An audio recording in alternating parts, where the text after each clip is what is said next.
to see the beautifully constructed posters. So I'll leave it to Lena.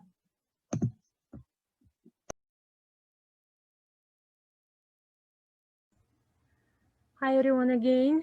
Can you hear me? Everyone sees my poster? Yes. Okay, here we go. So my name, Dedyukina, yeah.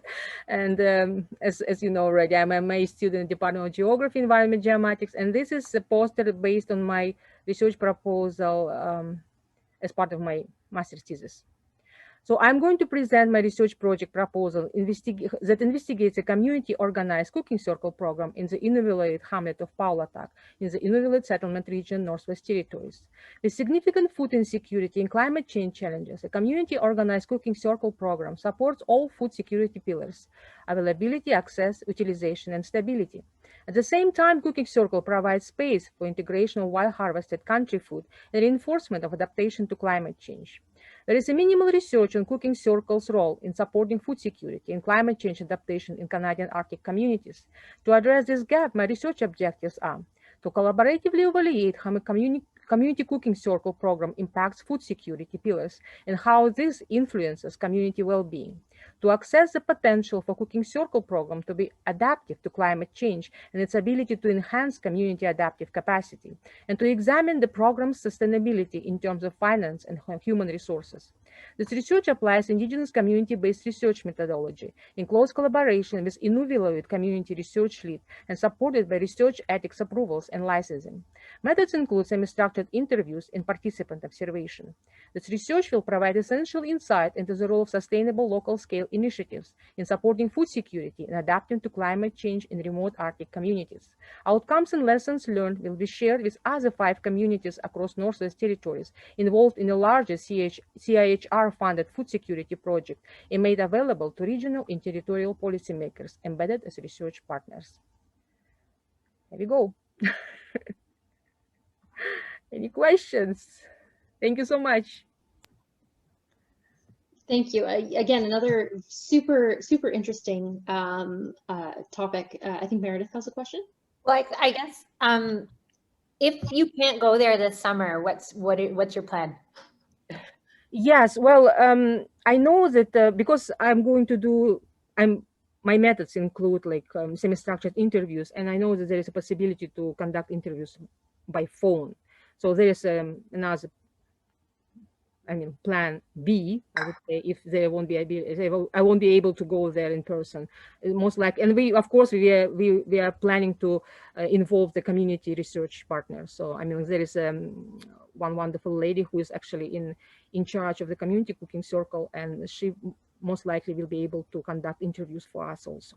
Okay, and then I guess my next question, sort of related to this, is, are these cooking circles still happening like they used to pre-COVID? I guess they don't, their communities are so remote that COVID isn't really an issue, but it's still, they're still doing it, I guess, normally, or?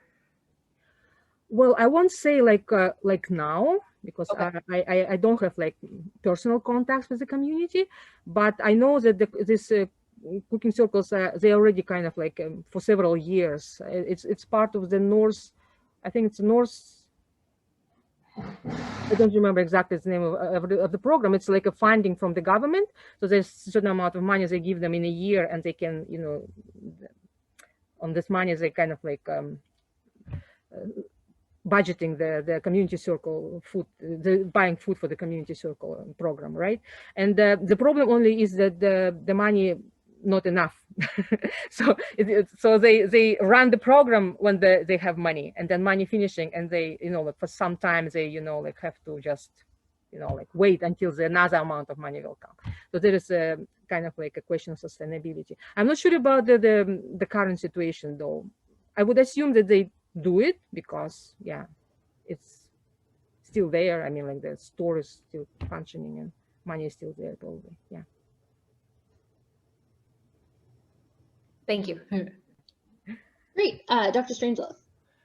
Thank you. A quick question for Lena after your 2 great presentations. Thank you. my own reading of the food situation, there's a growing body of research coming out of places like the UN and other areas, so substantial backing behind them, suggesting global collapse of the food supply in the next 30 to 40 years. That's an enormous claim. Things like China running out of fish in their fishing areas, and so forth. My question is simply this: in your reading and survey and journey through the food supply literature, have you encountered many or any references to the possibility of a pending collapse of the global food supply? Thank you for the question. It's an interesting question, actually, but I wouldn't say that I actually came through the, like collapse. Like there is some kind of danger in terms of the, yes, like you said, fish. Yeah, the amount of fish maybe won't be as it was before. But no, I didn't see any, like at least in my literature reviews. I mean, like during my research, I didn't find any. I didn't come by any like global collapse of very good. Thank you. I wasn't expecting a positive answer, just a curiosity. Thank you very much, Lena. Wonderful. Are there any other questions? Check the chat. Participants raise hands. All right. Fantastic job, everyone. Thank you, Lena, so much for sharing both of those research projects with us, sorry. And I'd love to note that even though you are in the Department of Geography, it's amazing to see how multidisciplinary communication actually is and where we can apply it.